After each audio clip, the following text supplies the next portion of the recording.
Good morning. Good morning, everyone. Good to see a few of you guys jumping on right now. Morning, Alison. Morning, Graham. Evie, Marat, Jignesh, Adrian, Aaron. Good to see all you guys. Hey, welcome to another Wealth Coffee Chat. Tuesday, terrific Tuesday. Good morning, Sharon. Good morning, Alexis. Great to see you guys jumping on. Linda, welcome along. Fabulous to have you here. All up and running right now, which is great. Do quick intros while we're letting people get themselves sorted. Jason Witten's my name. Most of you know that already, but if you don't, or if you're new, if you're wandering by, you found us on purpose or accidentally or whatever it is, welcome. Welcome to our Wealth Coffee Chat, where we hang out, a few mad, keen property investors, and we talk about the idea of investing in property, creating wealth, creating cash flow, creating some valuable asset for you and your family and your goals and dreams into the future. And so welcome along. We've got a couple of sayings around here. Buy well, never sell. I'm a big believer of owning a piece of real estate for as long as you can, if not forever.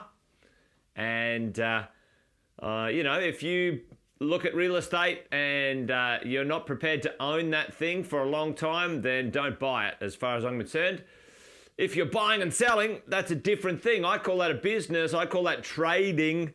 And that's not what we talk about here. We talk about buy well, never sell. This thing's a marathon, not a sprint. If you own property for 15, 20, 25, 30 years, then you're going to be very happy. And especially if you buy and own really good, high quality property. That's the idea. That's the gig we're going to talk about. I'm sure there's other ways to do things. I'm not that naive. But this is the way we do it around here, and it seems to work extremely well. So there you go. Hey, Warren. Thanks, mate. You can, these days with a bit of technology, you can tune up. It looks like I've been to the beach. But thanks for the shout out, mate. Hey, listen, today I wanted to talk about leverage. Now, leverage for all of us, unless you're, sitting on a pile of cash, you've got a lot of cash under the bed, leverage is going to be absolutely vital for you as a property investor to get your mojo on, to get your momentum when it comes to building your property portfolio. We're going to talk about that today, some of the pros and cons of leverage, but a few of the sort of the game plan around leverage across the different stages of building your property portfolio. And the idea, there was a bit of a shout out yesterday. Someone said, hey, could you explain equity arbitrage a little bit more? And I'm going to talk about equity arbitrage as well a little bit at the end of this. But let's talk about leverage. Let's talk about the idea of taking two things that you might have and turning them into something else. What are those two things? We all start with, ladies and gents, put it in the chat for me. There are two things that we all start with. Hey, good morning, Laura. We all start with as property investors when it comes to, getting this gig going. Let's try that one. There are two things that we start with and we turn them in to a property portfolio, okay? For most of us in the world of investing, 99% of us start out at this point. Number one thing you need as a property investor is this, which is, yes, Alison, good. You need a deposit. I'm going to put a deposit as the second one, but you need a deposit. And what else do you need? And Sharon said it there, you need a deposit and an income. A job, an income, something steady, something the lenders, the banks and the institutions of the world who are happy to lend you money need to know that you can afford it. So you need an income and you need a deposit. Yep, absolutely. Rebecca, 100%. You can use equity, home equity, but before you had a home, before the first property you ever purchased and you got some equity assistance per se, let's say, when it comes to you building your property portfolio. You needed a deposit and you needed an income. We all start there, which is fantastic. And we now have decided we're going to deploy that into the world and get the most out of what we have when it comes to our property investing, our ownership, our acceleration into the future. So let's talk about what that might look like, some rules of engagement when it comes to you and building your property portfolio as we go through this this thing called a marathon, not a sprint, all right? So everyone knows the 3 stages. If you don't know the 3 stages, hey Roz, good to see you all the way from the sunny coast. It's not so sunny today here in the Gold Coast.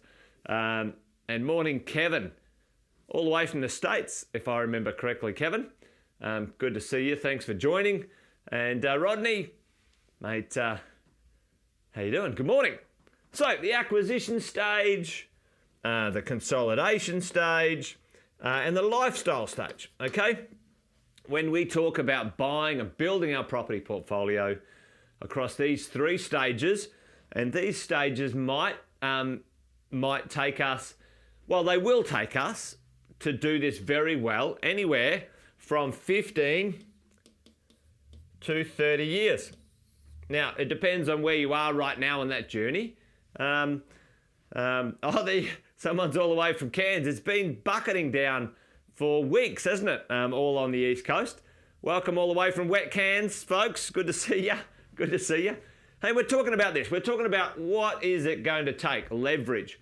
The idea that you can take an income, a deposit, and turn it into much more in value than the deposit you put down, which is fantastic. That's what leverage is good for. So when we're talking leverage here, folks, when we're talking the ability to borrow money at a certain percentage, let's talk about what that looks like. Give me a little bit of an idea in the chat right now. When you're starting out and you're buying your first home, this is kind of like a, you get a one-shot wonder at this sort of first homey stuff. But tell me, the loan-to-value ratio, the ability of the ratio of percentage of deposit to the rest of the loan, what can you borrow to when it comes to your first home? Chuck that one in the chat for me as we go. So let's do this, and we can talk about, as we roll, how this comes together, because you can see this progress as we talk about leverage this morning and what we do about it as our leverage becomes, let's say, less attractive. All right, so chuck that in the chat for me now. Let's say your first home, you're a first home buyer and then investor, okay? As we go along, Tanya's saying 90-10. Yeah, that's certainly doable. Tanya, in here, you can borrow up to 95% as a first home buyer. Lots of first home buyers with their first properties can borrow up to 95%. Whether you do or not, it's usually one go at it with 95%, and if you've got a good enough income.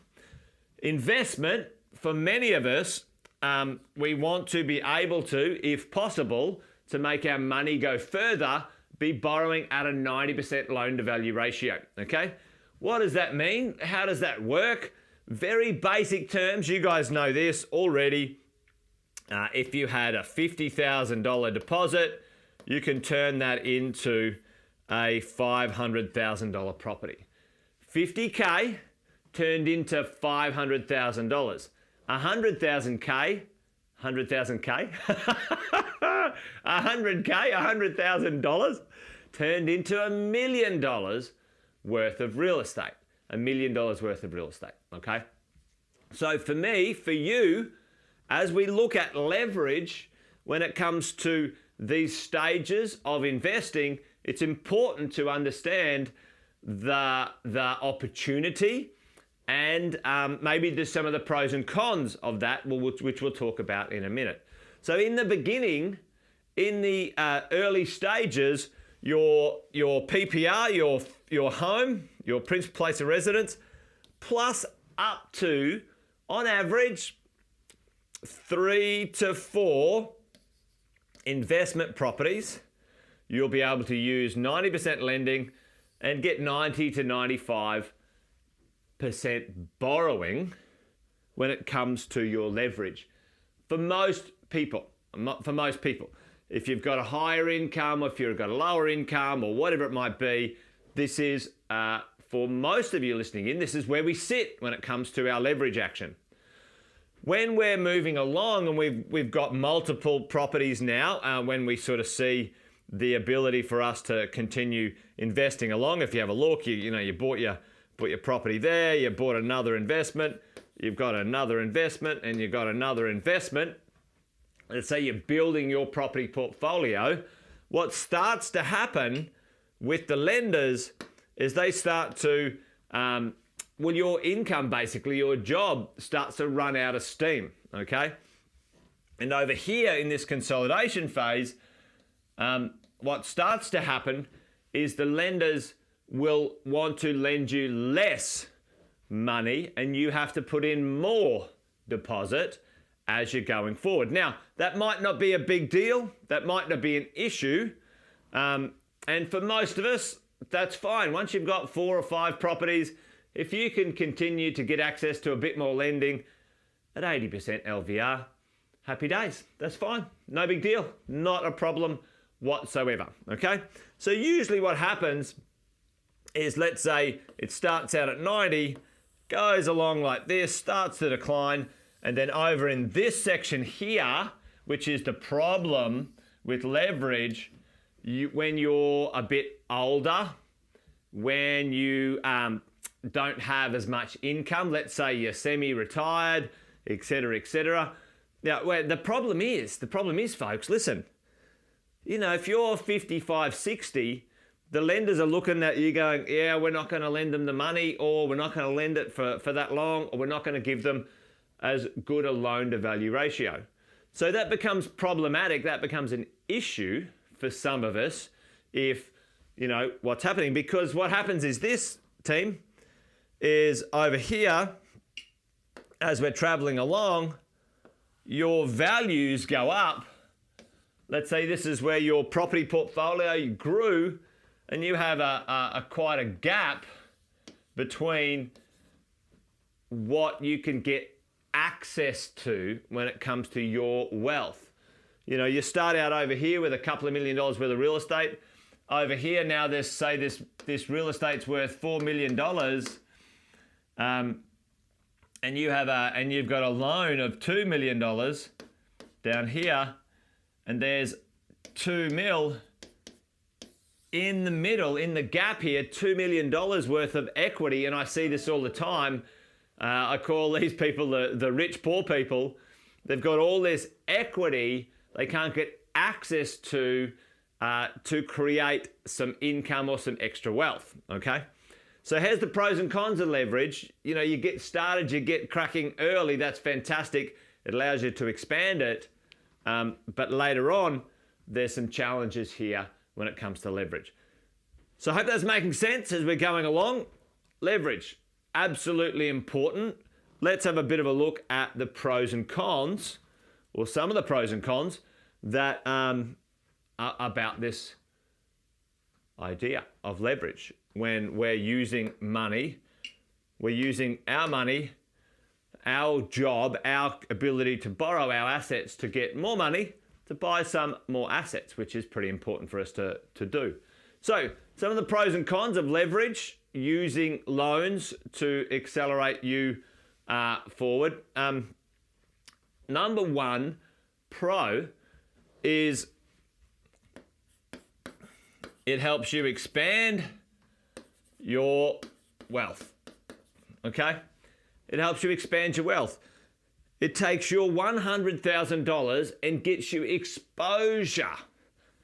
It expands. You get coverage. You take $100,000 and you open up the possibilities to have market exposure to $1 million worth of asset, Okay, we're going to talk about that in a second.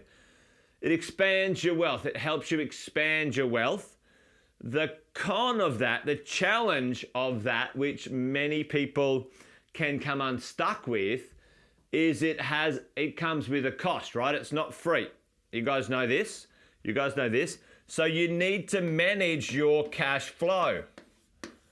Okay? And right now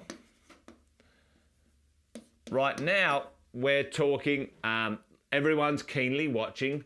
What's everyone watching right now and sort of, wondering, if I've got a lot of leverage, if I've expanded my wealth, but I have exposure in the marketplace, what's my number one expense in my property portfolio, folks? Put that in the chat for me. What's my number one expense that I've got to keep an eye on that can affect my cash flow? Boom, interest rates, Alison.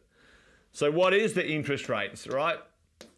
Interest rates, okay? And sometimes if we're not prepared and we don't have our buffers in place, all of you guys will have buffers in place, you should. If you don't have buffers in place, you can get exposure that can cause problems. That can be a con, that can be an issue for you when it comes to this sort of stuff. Now, the next pro and a con, it can be a problem as well, is you can get a far better cash on cash return. Some people call this an internal rate of return, etc., etc. Okay, and what does that mean? Cash on cash return. So if you have $100,000 in cash, okay, and let's just say this, let's just do this, $100,000 in cash, 100K in cash, and you put that into the stock market, okay? Just 100K neat straight into the stock market, and you get a 10% return on that. Well, you won't get a 10% return, but let's just say you get a 10% return. 10% return equals 10K, okay? Now, $10,000, that's pretty good. If you get a 10% return, you've got to pay some taxes, whatever. If you're doing the right thing, you probably won't when it comes to managing and minimizing your taxes, but let's have a look. So, 100K into stock, or you get 100K, you now turn that into $1 million worth of real estate. Okay, so now you've gone from 100 to a million. That now, let's say that real estate grows in value 5%. Let's say you get a 5% rental return, and let's say you get 1% back in tax deductions, right? Your result here, the combined result of that return when it comes to you and your value, that grew $50,000, 50K. You've got $50,000 worth of income, and you got $10,000 back in. You got $10,000 back in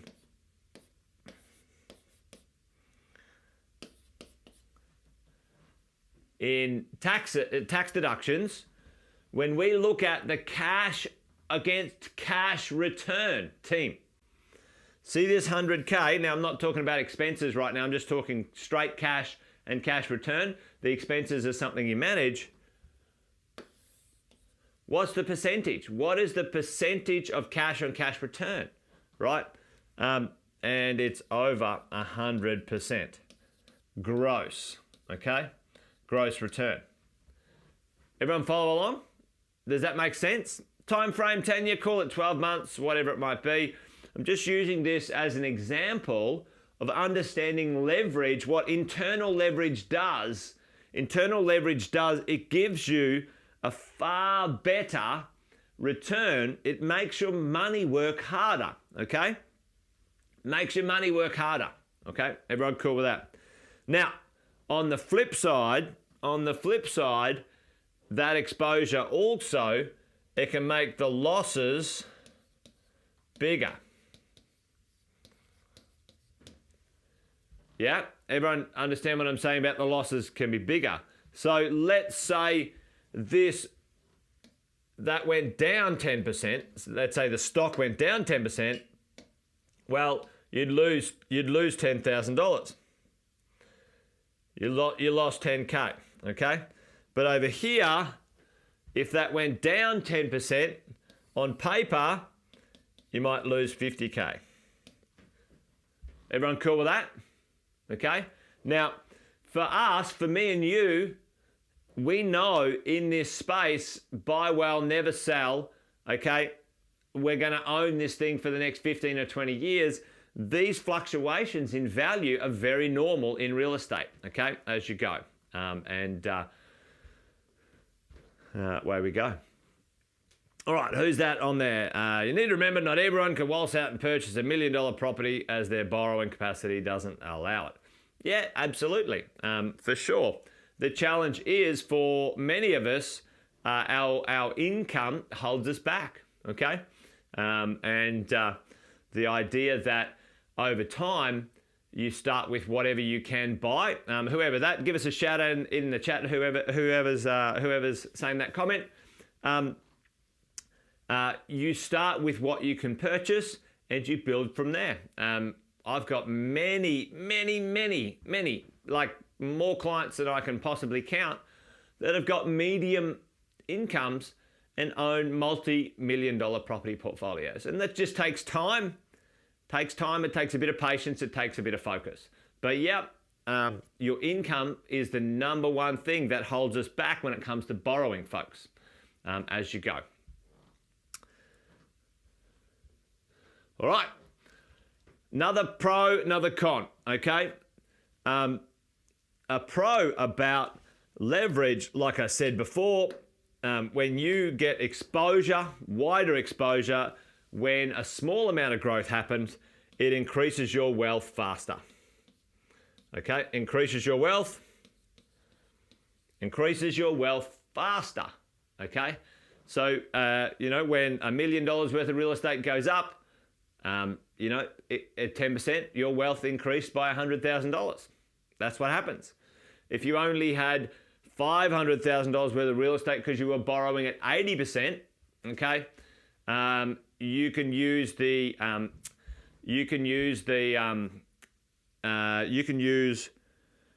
that money to get more, folks. Okay, so what happens often is there's some misunderstanding of leverage when it comes to borrowing. Someone will say, "Oh, you should just borrow at 80% because it's better and easier, safer, whatever." But if you could borrow at 90% and your income allowed, you could go from $500,000 to $1 million worth of real estate, okay, as we go along. So it can increase your wealth faster as you go, but also a con is your wealth can get stuck. Okay, your wealth can get stuck, team, okay? Because let's say your value has grown and this is where your wealth gets stuck, okay? What can I do with it now? I've got a lot of equity, and this is what's happened in recent times, this last couple of years. A lot of people have got quite a lot of equity and their wealth is stuck in these properties. They don't want to sell those properties, which I'm with you, I wouldn't sell. But now how do I create income and how do I create value and wealth into the future on that? So there you go. All right. Hopefully that made sense today. Give us a shout out in the chat. Yeah, I mean, Alison's right. Depends on where you are and what you're doing, team. Don't take one opinion about borrowing as fact, okay? There are 113 lenders, people who will lend money in Australia to investors and homeowners, and there's lots of different ways to skin the cat and get your leverage going.